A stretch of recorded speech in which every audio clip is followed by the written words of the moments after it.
Welcome to Bird Camp Radio, where the coveys rise from the high pines, marsh valleys, sagebrush seas, and the shelf rock ledges. Here at camp, the fire's always glowing, the dogs are never far, and the stories of birds, wild places, and the upland life are just beginning. This is Bird Camp Radio. Welcome back, everyone, to Bird Camp Radio. It's your host, Kellen Golightly, and we're excited to be here with you today for our 9th episode of Bird Camp. Today we have a special guest, Brenton Moore. He sent in a bio just a little bit earlier, and I'm going to read that for us.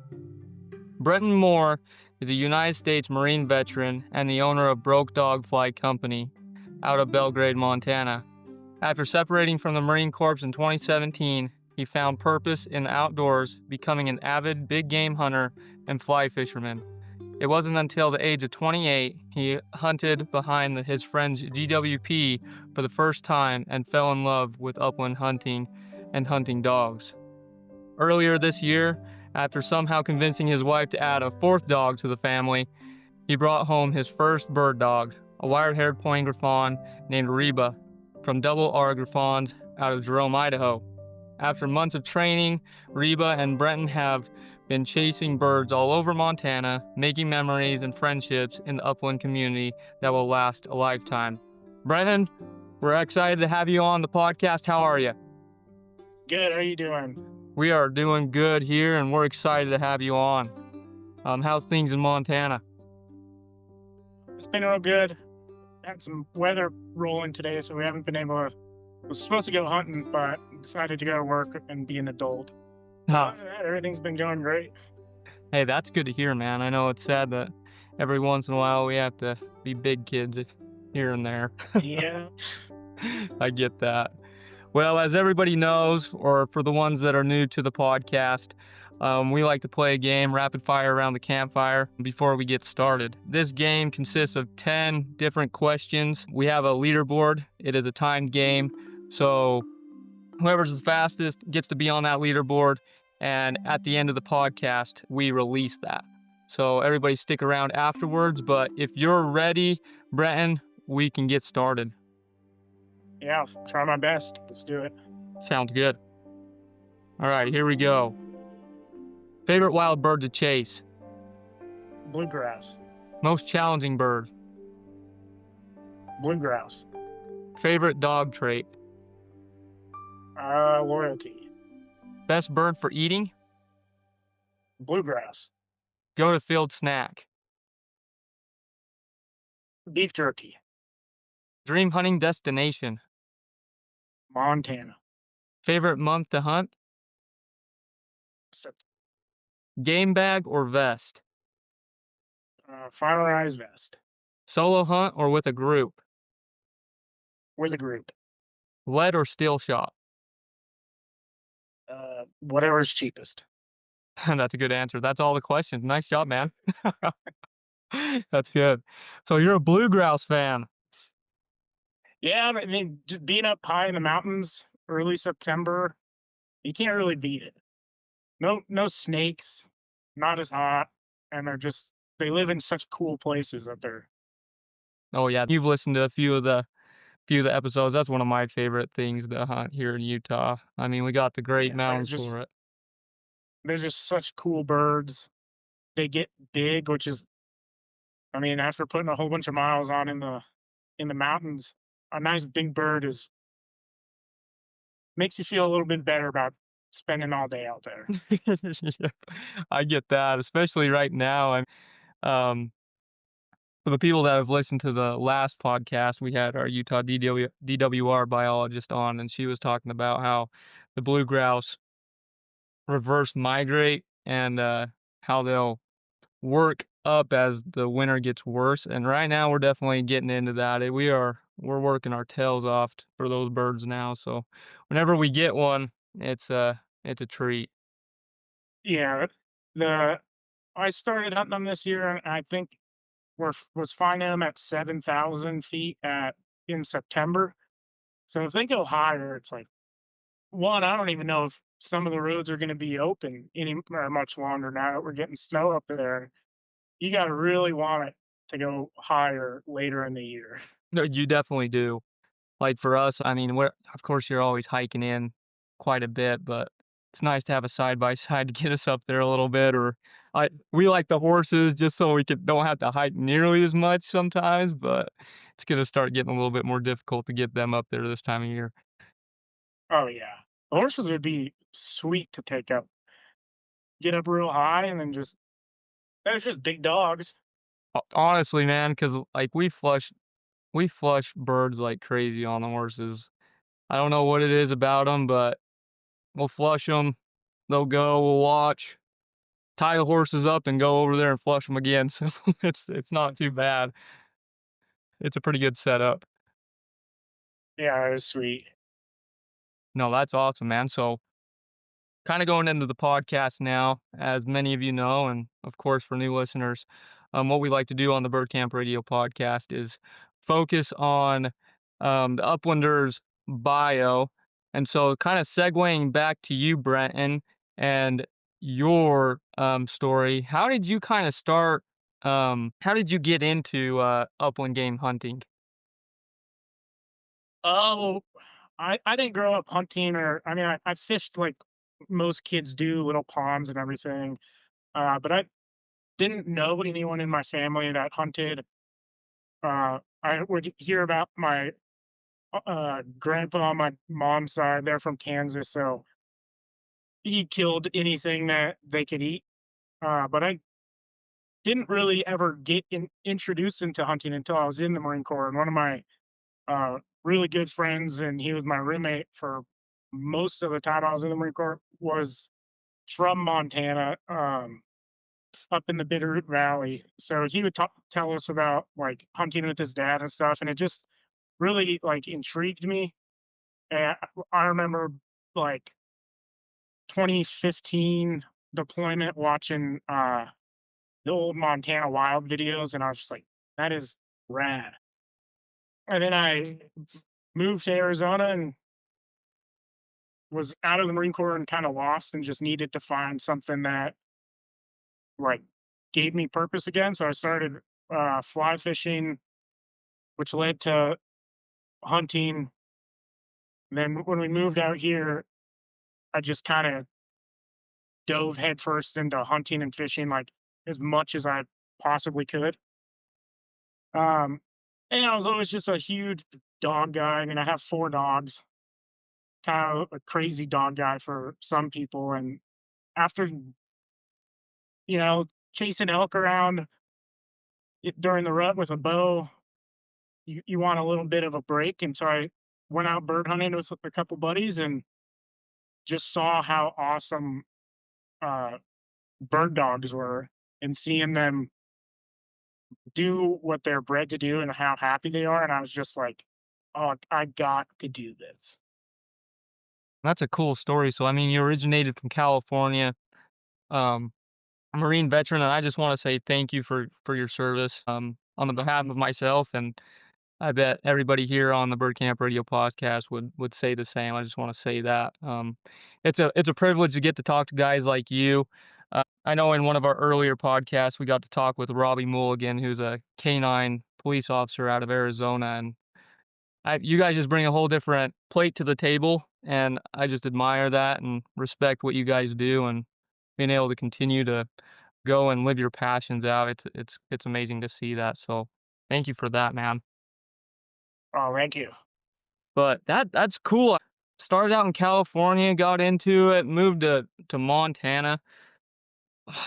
Me and my wife would absolutely love to move to Montana if we had the chance. Yeah, living in one of the best states to do it all, honestly. I mean, it's such a versatile state. I've got to go fly fish there myself personally and absolutely love it. Yeah, it's awesome. There's 4 or 5 rivers I could fish within 15 minutes of my house. Little creeks and everything. And then like most of the early season bird hunting I was doing this year has been all within 45 minutes to an hour from my house. The mountains right outside town. Me and my friend, we were just trying to find new spots and kind of our own spots. And it's awesome like how close everything can be if you really just look and go out and have an adventure. Like you'll find stuff. I mean, with I have a river 5 minutes from my house that I've caught 20-inch brown trout in. Wow, so you're just, like, right there because 'cause you're just right outside of Bozeman. We were talking about this a little bit earlier. I mean, that's a great spot. Yeah, Bozeman's an awesome area. I mean, it's growing and it's getting a little crowded and it's expensive, but everywhere that is worth living is going to be expensive and you're going to have your trade-offs. So you just got to find where you want to be and what you like to do and find a place that suits all that. And for me, that's heat right here in Montana. Oh, yeah, man. You made a great change of state, honestly. I mean, I love it there.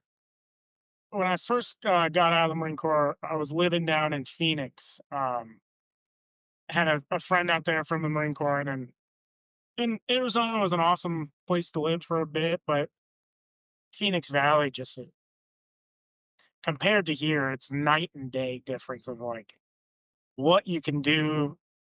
The amount I say Montana's getting crowded and Bozeman's getting crowded, but I mean Arizona has millions of people, and Phoenix was just insane. So definitely made a good call getting out of there and coming up here. Oh, yeah, definitely a good call on that. I mean, it's growing, but you guys still have a minute before it completely catches up like it has in Arizona. And here in Utah too, we're getting there. We are getting there here. Yeah, whenever I work for a small hunting company, so we go to like the Western Hunt show the last few years, and even down in like Salt Lake area, it's a kind of a culture shock just being around that many people again after living up here for the last few years. It's like, man, you got to kind of remember how to drive in a big city and everything. Oh, yeah. I mean, with us, we live about 45 to 50 minutes away from Salt Lake. So we're pretty rural where we're at. We're just right off the border of Idaho. And Oh, anytime we have to drive to Salt Lake, oh, I don't even know what to do half the time. yeah. The drivers down there are insane too. Oh yeah, there Utah we have a history of that. Yeah, Utah's awesome though. I got a few friends up there. I'd love to go do some bird hunting out there.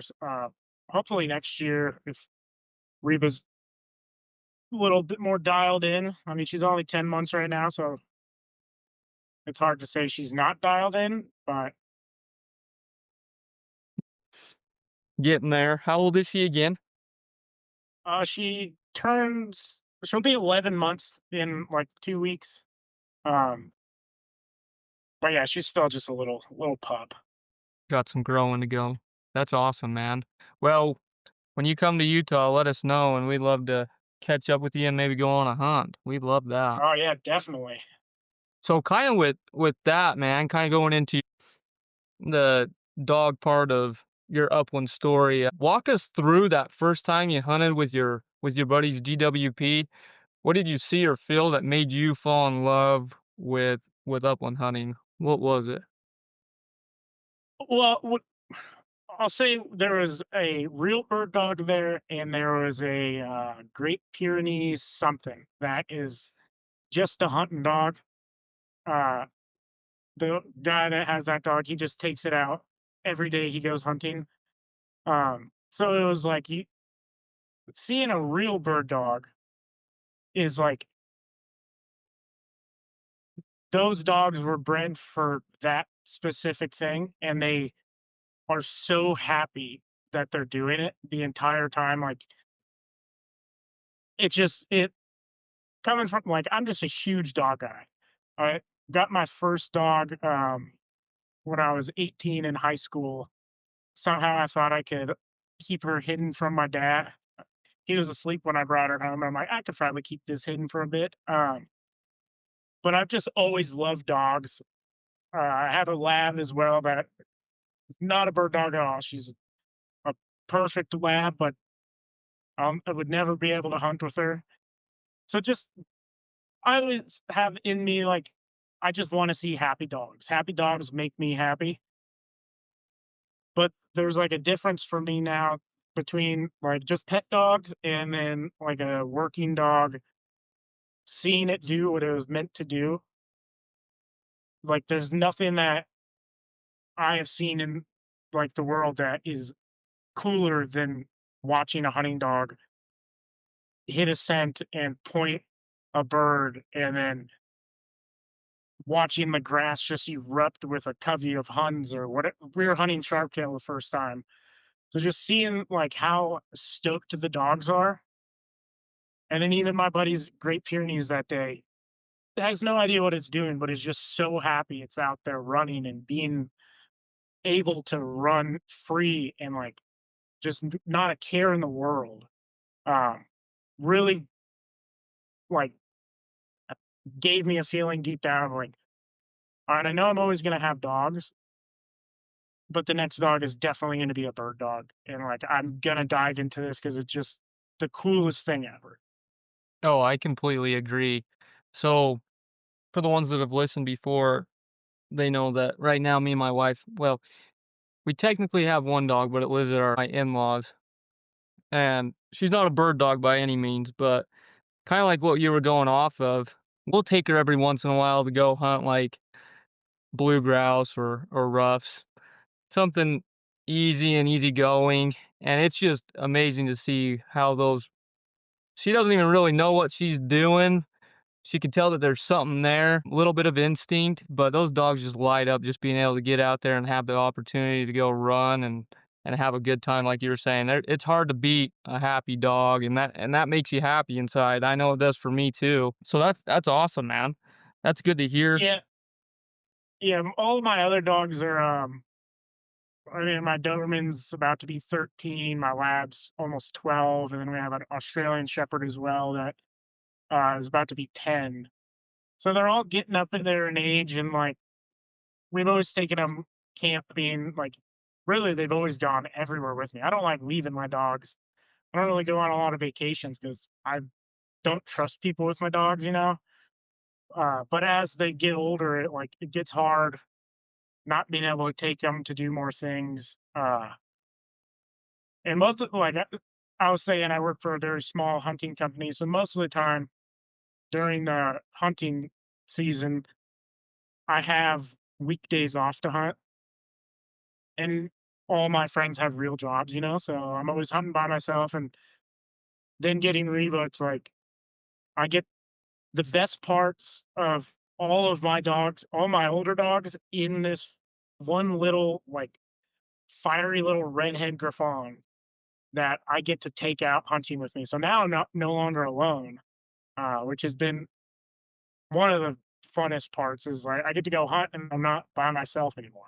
Right, right. And you get to have a dog doing it with you, which is the best. Yeah, So my wife, I mentioned this in an earlier podcast as well.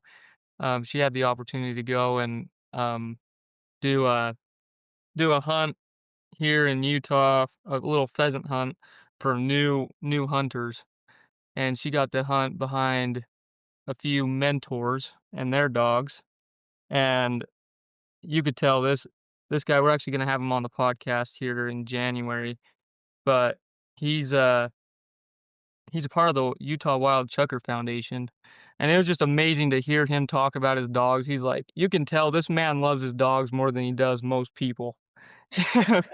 And he'll flat out say it too. But when we were out there, he's just fascinated and talking to these new hunters. He's like, just look at those dogs, like just watch them. He's like, don't you wish you could enjoy your job as much as they do? And I'm like, yeah, man, wouldn't that be nice? yeah, yeah. It was really just the dogs that fully brought me into uh, upland, and I mean, I don't duck hunt or anything, but I find all of the different gun dogs and like working dogs. It just so fascinating and like so awesome. I don't personally think like as human beings we deserve dogs. They're just from like the military dogs that like would lay down their life for a human, or like hunting dogs that will go as long as you tell them to go retrieve that, they'll keep going. Like it just that is what really brought me into the upland and like the gun dog world in general. Because I'll say, I don't know how you guys really do it without a dog. I've tried to bird hunt without a dog just myself, and I just end up chasing birds all over the prairie and hardly get one. I'm like, man, a dog would make this so much easier. It really does. There's a lot of those days where, especially if we're chucker or hunting, oh, yeah, it's long. That's the days that I'm like, I need to call a buddy up. Yeah, like the times where like watch a dog hit a scent cone and it's 20 yards away. You're like, I would have never walked over there.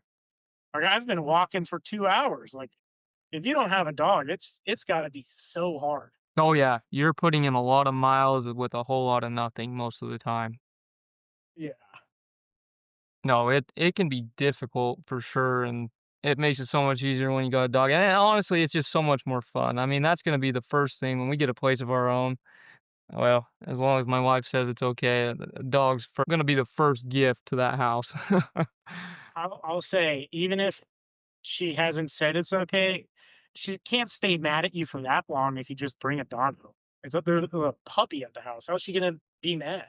Exactly, I'd rather ask for forgiveness than permission. Yeah. Pull what you did earlier with your dad, right? Yeah. Yeah, I walk out and with our little 8-week Doberman puppy, and he drops his paper and he's like, "What is that?" And I'm like, "It's a puppy." And he just goes right back to reading his paper, acted like he was mad. Within 2 days, he's coming in my room. "Where's the dog at?" It's like best case scenario right there. Yeah. I love it, man. So I got a question for you real quick. So you got into hunting dogs, but what led you to the wire-haired pointing Griffon? I'm just curious. I've never actually hunted with anybody that's owned one, so I'm curious of how they are and what Uh, got you into them. well, I had when I first moved out here, I was working at Sims, um, and one of my buddies that I met working there, he was a real big duck guy, and he had a Griffon, and he took me out fishing one day on his boat, and he brought his dog, and I was like, "Man, this dog is so rad." Like, their little beards and just, like, they're so quirky, um, and, like, over the years, I was like, "Man, like, I want a good pointing dog," and I didn't necessarily want, like, sh short hair. My brother has a short hair, and they're cool dogs, but it is just so wired all the time. And like all of the short hairs I've met are just like always so high drive, which is awesome. But my wife didn't want that. And with it being a fourth dog, I was like, well, try to find one that will have the drive, but also can settle down. And we landed on Griffons. And really, my wife didn't think they were all that cute at first. And then she met my buddy's Griff when we went camping, and she's like, "Okay, if we're gonna get a bird dog, it has to be one of these." And I went and kind of just started looking for breeders and found an awesome one out of Idaho, and we are like, "All right, this is the dog I want. This is the breed I want, and this is an awesome breeder." So it, it was more of just like I like that dog uh, when I decided, and then all the research after that, I was like, "Okay, yeah, I still like these dogs." Yeah. So how did you end up finding the double R Griffons in Idaho? Well, I went on like the AKC, like, breeder registry thing just to, like, see kinda what was out there, and, like, I knew we didn't really mind driving to, like, pick up the dog, but I was mainly only looking in, like, Idaho, Wyoming, Montana, and Utah, um, and just reading a lot, and, like, I found them on the AKC, breeder page, whatever. I don't really know what the page is, but it was an AKC thing, and just reading all of like their testimonies and like people who've had their dogs and like realize like, okay, this is like a breeder that is doing it right, that really, really cares about their dogs and like who they go to. Um, they just got lucky really, and they're about to have two litters, but with two of their females that they were breeding and got on the list. And really, for my wife, it was probably the parents were adorable, and they just had like they did all the field trial stuff, and they like proved that okay, these are good hunting dogs. And that's kind of really how we did it. I didn't really know a whole lot uh, about like what to really look for, except for what I was looking for. For everyone, it'd be different how they decide on what breeder, but we just found one we liked, and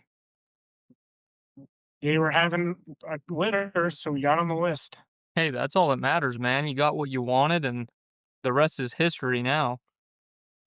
Yeah, and like Rena has been the perfect dog. Like I hadn't had a puppy in 12 years, so I kind of forgot how tough it could be. And don't get me wrong, there were some nights of holy crap, what did we do? But I wouldn't change it for the world. She's been like the coolest puppy.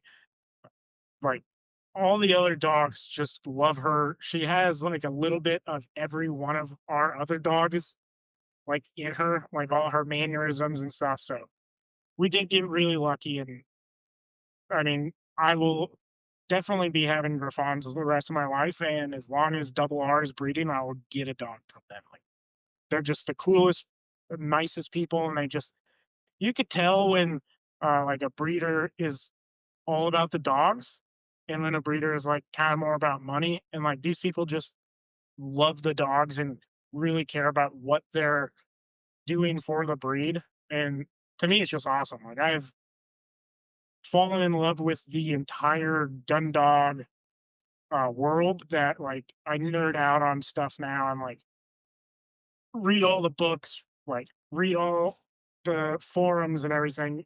And I already have a dog. I just love like all of the gun dog world and upland, and it's just so cool now. That's awesome, man. I'm glad that you were able to find what you wanted. Everybody's got their thing, and that's what's so fun about is being able to see all these different dogs. That would be fun to be able to, if I ever get the opportunity to hunt behind one of these dogs, because I honestly don't know anybody that has them, and I think they're beautiful dogs too. From what you've been saying, you got me sold on it, and it's good to see that you've been able to find as well a breeder that's great. So if anybody is looking into Griffons, there you go. There's a place that you can look into it as well.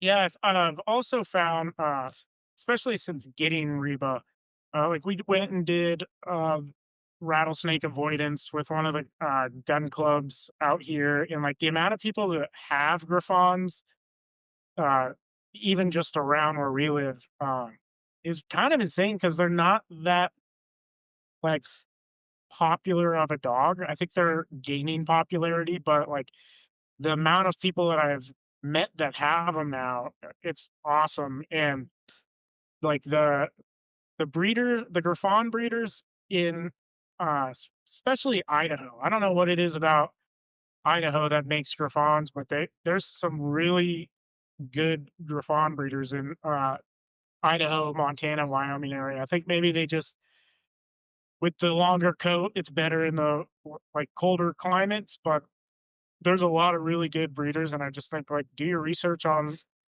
what you're looking for and talk to the breeder, and you'll like find one that you like.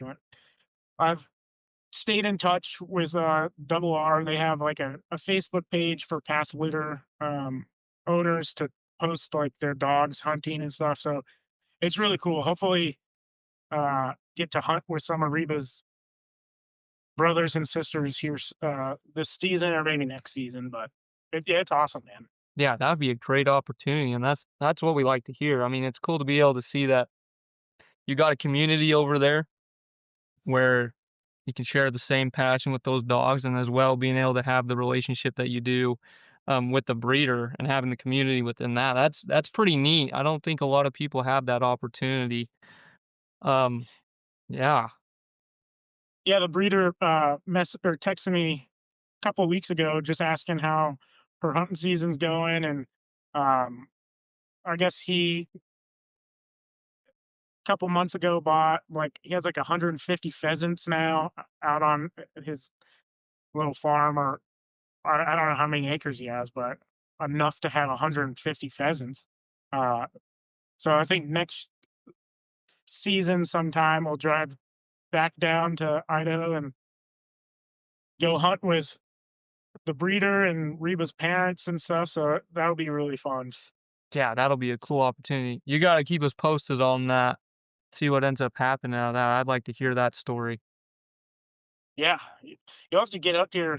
Uh, I'd say next season will probably be the best now that it's getting cold. Uh, but do a little bird trip. Just have some bird campfire talks over a real campfire. That's what I'm talking about. Bird camp radio in the field. Yeah. We've actually talked about that with a few of the guests, being able to have have each guest back on and do like an in-field podcast. I think that'd be something that'd be kind of fun to do here in the future. So, I mean, we like to go and spend time in Montana, so I will let you know when we're up there and we'll have to hunt sometime. Yeah, man. Anytime. No, that's awesome. So kind of sticking on the Reba topic. So do you train her yourself or did you have help in training and how does that work for you? Yeah, I decided to do all the training myself. I felt like it would help like build our bond a lot stronger. And being like new into having a bird dog in the upland world, I felt like it would help me a lot more like learn um not only like learn Reba and like her mannerism, be able to read her better, but just like learn about bird dogs and like what it takes to build a bird dog. So I mean, I months leading up to getting her, I started reading all the books, like watching all the YouTube I could find. Um, and at first, I was just following Standing Stone Supply. They have a whole bunch of videos of like from 8 weeks old to like getting them ready to hunt. So I followed all that along, and really it was just like every morning and night when I would feed her, I would just do 10, 15 minutes of like easy obedience style training. Um, and then as it was getting like closer to season, I mean, we got her in February, so it was still cold and nasty outside. And as a little puppy, you can't really do much outside. But um, the first bird intro I did was with my buddy from the Marine Corps, actually, who I was telling you grew up out here. He has a German wire hair, and we met up out in Billings. He brought his dog and a whole bunch of pigeons, and he helped me with the bird intro and like do all that. You know, we didn't do any launcher with her that day, but he was working his dog, so I was learning from him. Uh, and really, it's just been meeting people and like building friendships and asking like for help. Really, I did follow Best Gun Dogs online training, which I think they're out of Beaver, Utah, so just south of you guys a bit. But I'm not a professional dog trainer by any means, but I just really wanted to figure it out and learn. And I think Reba's done a lot more teaching for me than I have for her. But yeah, I think anyone, if I could do it, anybody could do it. It's really not all that hard. And as long as you meet some people that know what they're doing and willing to help, it's been one of the most rewarding things I've done in a very long time. No, I love to hear that, man. I respect that. I know for me personally, every dog that my dad owned or that I grew up on was self-trained, and that's kinda how I like to see it personally. Because, like you said, you get to build that bond and that relationship with the dog, and I know for us with our horses, it's the same thing when we're working with our new horses and stuff. It's so much more rewarding being able to say that you're the one that did it. You hold that sense of pride for yourself and having that relationship with the animal that you were able to create that. And at the end of the day, you can say, man, whatever's not going right is on me, and whatever's going right is because of it as well. And it's kind of cool to see that because, like you said, there's so much learning and growing from it, and that's half the fun for me personally is being able to learn and grow. And it from hearing what you've been talking about, you definitely get that. I mean, you just said that you've probably learned more from the dog than she's learned from you, and that's the fun part to me, honestly. Yeah, it definitely has been the funnest part of all of it. I mean, like everything hard in life is like if you get through it, you're gonna feel like better about yourself that you did it. Like, sure, I could have sent Reba off and paid money and gotten back an amazing dog, and I believe they're like dog trainers exist for a reason. But that's not what I wanted. I wanted to get the dog and learn like how to train her and like be able to build it. And that is also what makes like every hunt and every time she's like this demonstrates like, oh, it's clicking in her. Every time I see something like out there, it's like you get the feeling of like we did this together. Like this is us figuring this out. I didn't like have to send her off. We got to do this together.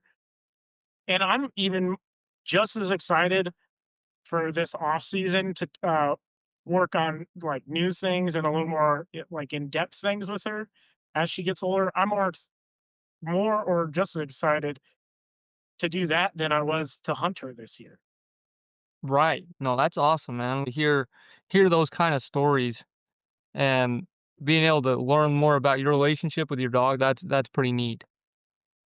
Yeah, it was I actually went out last Thursday, Friday, did a little bird camp with Reba, a big loop through like central and North Montana. And driving home, I was like, just thinking like, holy crap! Like this has already been the funnest hunting season I've had, and I still get to have like this is only our first year. We still like I still have 10 years to hunt with her, and every year it's just going to get better and better. And like as she gets older, obviously, like our hunts are going to be a little more productive, or we'll get birds a little faster. But like I still have 10 years or more if I'm lucky of doing this, and it made me, like, just so happy to even just have that thought, like, it it doesn't like, it's hard to explain how awesome it is when it's, like, your dog and you got to do it together, but, like, it makes me just so happy, like, the whole, from getting her and training her up to, like, this point where we are right now, and we still have a lot of work to do. But it's the funnest thing I've ever done. So, like, I think everyone should at least try to train your own dog. Like, don't be afraid to mess things up. Like, I'm sure I've messed some things up that we've had to fix, but, like, the dogs, like, they're gonna learn what you're trying to show them, and if you get a dog, like, from a good breeder, it comes from good lines, like, they probably it's, like, genetic to them. Like, I'm just some big dumb idiot trying to show her how to do it. She's like, "Dude, I already know what you're talking about. Let me just do Let me just get to it. I already know. it." Yeah. No, I love it, man. That is awesome. That's a fun realization to be able to see that and just know that you're 1 year into it. And from here on out, as each year goes on, it's just fine tuning, and just absolutely enjoying it. And it's cool to know that you have a community over there, that you got mentors that can help and who've been doing it as well. And that's part of it too, is being able to build relationships between the dogs and other guys who are out there doing it with us. That's some of the funnest parts for me, is getting to know uplanders like you and people through this podcast, getting to see the differences. And that's what I like, is being able to see the differences on how people, we're all out there doing the same thing, but how we're doing it is a little different. And that's what's Yeah. super cool.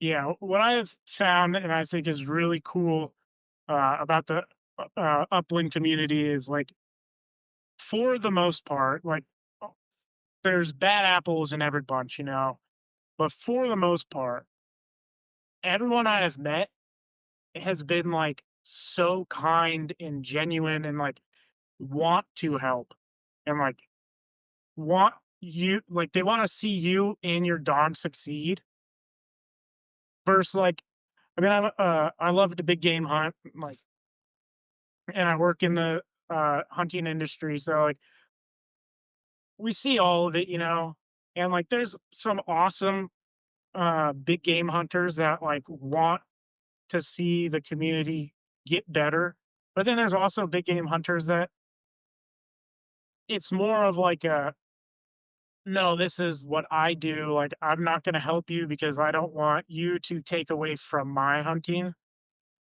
But, like, I haven't seen that at all in the upland community. Everyone is just so nice and, like, happy to be there to help you and, like, spend extra time with you if you need it, and, like, e even talk, like, on like, the amount of people I've met on Instagram that are in the upland or gun dog community in general, whether it's, waterfowl or whatever, are always super willing to help, it seems like to me, which is makes me very happy to be a part of this community now, and, uh, hopefully one day I'll be able to help other people, uh, as they start and get into it. I completely agree. I've never had any problems with the upland community at all. And everybody, like you said, has always been super willing to help. Everybody wants you to be a part of it from what I've seen, and it's been a great opportunity. For me, I got to be raised in it, but now as I'm out here doing it on my own and being able to get to know guys like you and people throughout the country, and especially here in Utah, it's like, wow, we got quite the cool community, and it's so much fun to be able to have that aspect of it. Yeah, I really think it's the dogs that bring like, dogs make people, better humans, so I think it's just that, like, all these upland dudes have dogs that like, you don't wanna disappoint your dog, you don't want your dog to think you're like, a mean dude or, like, rude to people, like, you want your dog to think you're the coolest person ever, so, like, be that person. Exactly. I mean, it's completely true. Um, kind of segueing into the next part. So you've been in Montana, you've hunted Montana. Um, what do you guys hunt particularly for you over there in Montana when it comes to upland? So we started, like, the early season, just hitting the mountain grass, so rough grouse, blues or dusky, whatever you wanna call them, and, like, really like that with Reba being so young, we started this season, I think she was, like, 7 months old. I didn't really wanna push her too hard, like, down in the prairies when it's real hot out, so we started just doing mountain grouse, um, and I got one of my buddies who I met him on he followed my Broke Dog, fly company account, and he ended up coming out here and moving out here for the summer. Big waterfowl guy normally, but him and I were been chasing blues pretty hard trying to find those big ones. And then as it started getting nicer down in the like eastern Montana, snakes are leaving and it's not 90 degrees. Sharpies and Huns, pheasant. Uh, I found like Huns, I think, are super awesome. Like they're just a really cool bird. Actually found a Hun spot relatively close to my house that I think will hit early in the morning on Thanksgiving this week. Get Reba back on some birds after the weekend, but mainly more of the grouse. I think they're just so cool. Pheasants are awesome, but kind of got to drive a bit for those. So it's hard to do it every week, you know? I get that. I completely agree when it comes to the grouse. They're pretty cool dang birds, and last week being able to talk to our biologist here in Utah, I gained a bigger respect for them. There's things that I never knew about them before, and that was kind of a cool opportunity to learn about Yeah, them. they're just such cool birds. And I was listening to that podcast with that lady while I was driving to a new bird spot last week, and I was just like, man, this is so cool. Yeah, she did an amazing job, and I'd love to have her on again and talk about other species because she's like, man, I could talk about everything, and I'm like, man, I'd love to have you on longer, talk about it all, but no, we'll definitely have to have her, someone else from the area, do it again. But you mentioned, so you have the Broke Dog Fly Company. This is your company? Yeah, that one is mine. It's like just a little hobby company. Hopefully, one day it gets bigger, but Uh, and then the other one, I work for a company called Rasco Gear, so I make holsters and then tie flies. Oh man, you got the right gig, man. Yeah, the holster gig is awesome. I get a lot of time to hunt. My boss is a huge hunter, so I can't complain on that side. And then I always liked creating things. I did graphic design through high school, did it in the Marine Corps, and then went to college for it. So always liked just making dumb stickers or hats or anything. And then got really big into tying flies and decided to try to sell some flies on the internet. No, that's awesome. So with Broke Dog Fly Company, you got your stickers, hats, and then you tie flies as well? Yeah. Awesome. Awesome. So if anybody, where can we find you with that? If anybody wants to reach out and Uh, give you some support. yeah, Broke Dog Flyco on Instagram. BrokeDogFlyco.com is where I sell everything. I still like building the website. Like it's built, but then hunting season started. So that kind of got pushed to the back burner a little bit, you know. But now with everything slowing down in winter, uh, starting and not being able to hunt as much, oh, the website, well, I'm gonna spend the next couple of months like making it really solid. But kind of just, I mean, most fly fishermen also bird hunt, so I was like, oh, why don't I just make two of my favorite things as dogs and fly fishing come together? And then I got Reba, and now lately it's been more bird hunting stuff than fishing stuff, but we'll fix that here soon. Hey, that's all right, man. Well, I know that I'll definitely be a customer. You got me enticed on it. I love fly fishing and the uplands, and not to call out some of those bigger industries, but I don't like how they tie flies anymore. That's just me personally. Yeah, you find I mean, for the longest time, like tying was just kind of like a little hobby thing for me. You know, I would pick the device up once every 6 months, tie a couple flies, and then I did start seeing a lot of quality go down. Which I mean, when you're selling millions and millions of flies, not all of them are going to be perfect. You know, like the Sportsman's Warehouse flies or any of the big box stores. Like all of those things are usually tied overseas, so you get what you pay for. but then it got to, it's like, okay, well, how are you going to sell a $3 fly that's still covered in glue? Exactly. So yeah, nowadays any fly that I fish, I've tied myself, or one of my buddies has tied, like, uh, and it's just fun. I mean, like, you get to make a fly whatever color, size, anything you want, you could do it. It's like you tie the fly for what you need it to do. Exactly, and that's really cool. I know that I have some of my own stuff, but I've never actually tried it. I have everything to do it. I just need to sit down this winter and actually give it a shot. Yeah, wintertime is a great time to do it. It's like there's nothing else to do. Exactly. And now uh the last couple birds I shot, I plucked a bunch of the feathers off, like all the good looking ones, and I'm gonna try to tie some streamers and nymphs with feathers from birds we shot. And it's kind of like when, for people who do tie flies, or have tied one fly, whether if it looks good or it doesn't, and then you go out and you catch a fish on a fly you tied. I'm just trying to do it a little harder now. Like, I'm gonna tie a fly with a bird that I shot, and then I'm gonna catch a fish on that fly that I tied. So hopefully we can do that here in the next couple weeks. And That would be a pretty neat experience when everything kinda comes full circle and make that happen. That would be a pretty cool experience.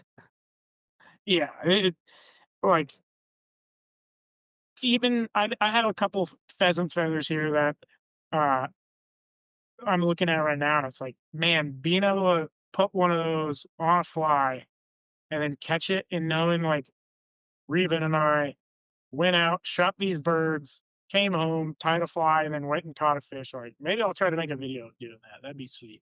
No, you should, man. You really should. That'd be a really cool thing to document and have and be able to share. That'd be pretty cool. So I just got a few questions left for you. What's the next journey for you and Reba out there in the uplands together? What's next on the plate? Oh, we got about a month left. Our season ends January 1st out here. Um, so really just hunting around Montana. Might go out to Wyoming. My uh, Marine buddy is a game warden in Wyoming now, so we'll probably go out, try to do some hunting out there. But uh, we are gonna be headed down to Arizona for Christmas this year, which pretty excited for, because we're gonna try to chase some quail. And actually, we might try to meet up with Robbie from the podcast down there, because he's in Surprise. That's very close to where we were living and where my in-laws live. So hopefully, Robbie and I could get together and get on some quail. That's what we like to hear. That's a cool connection. I'd like to see that happen. If that does, you guys gotta send me some pictures and some videos, Oh and yeah. I know Robbie would love to have you. The upland community is just so kind and generous. Like, I listened to those two Arizona podcasts that you did. And after living in Arizona, like, oh, I know where these guys are talking about. Uh, and I just hit him up on Instagram, just like trying to see if the like area is worth it. And he was like, yeah, like, if you're out here, like, let's get together and we'll do some hunting. So you just can't beat the people in the upland community are just so kind.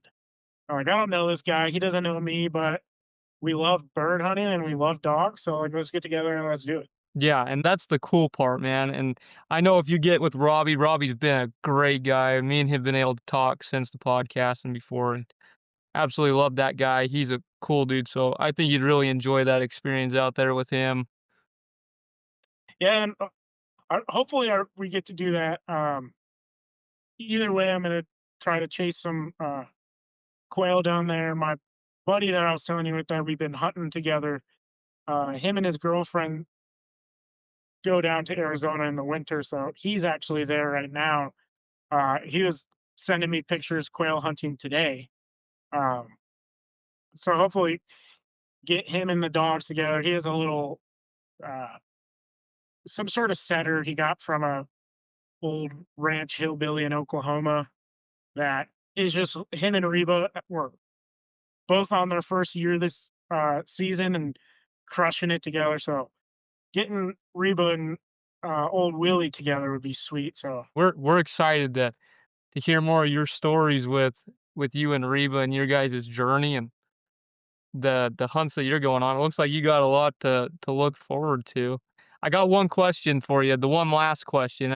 Is there any advice that you would give to uplanders or new uplanders especially?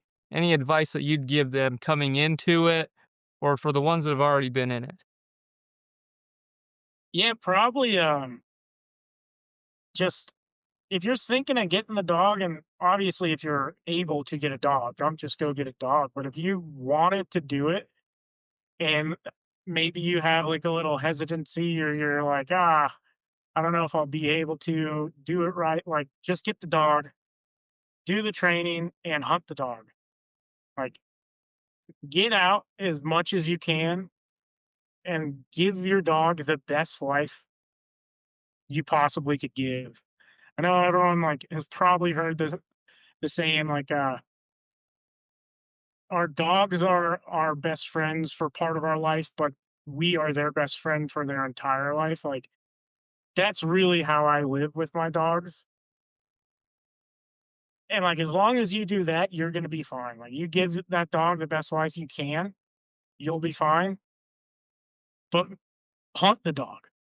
Don't have a very well obedient hunting dog that doesn't ever get to go out hunting. Like that's just kind of a to me it's like you don't have a hunting dog at that point. Like and you're taking away from what that dog could do and wants to do. I think that's great advice. I mean, I really liked what you said about they have us for their whole entire life, you know, that's pretty cool. And then if they have the opportunity, I've had a few people who I think it was Tanner, who was from Oregon, who talked about this, who he had a rescue dog that him and his wife got, and anytime that he took that dog out hunting, he's like, she just is just happy to have the opportunity to go out there and hunt. And that's what they're meant for. Let them go and do it. Let them enjoy it just like you do. I think that's great advice for everybody to know. Yeah. Get get the hunting dog, do all the work. It's gonna be like the most rewarding and fun thing you could do. But get out and like hunt. Just even if you're not shooting the birds, like just get your dog out on birds. Like give that dog the life it deserves. And like that dog will give you everything it has. I love that. I couldn't say that better myself. And everybody out there listening, you've heard it. We've absolutely loved having Brenton on the podcast. Everything that you've said and all the stories that you've shared, and we're excited to keep on getting to know you. And for everybody, please go reach out onto his social media. I've been looking at his social media platforms, and he's got some great pictures out there. And go give his company, Broke Dog Fly Company, some love and support, just like the upland community does. Thank you again, man, for coming onto the podcast. This has been great. Thanks for having me, man. Now, before you all go, as you know, we need to release Brenton's time for the rapid fire around the campfire game. Brenton, your time was 45.63 seconds, which puts you in 6th place on the leaderboard, just right below 5th place Griffin Webb at 42.03 seconds. Thank you again, everyone, for listening to the Bird Camp Radio podcast.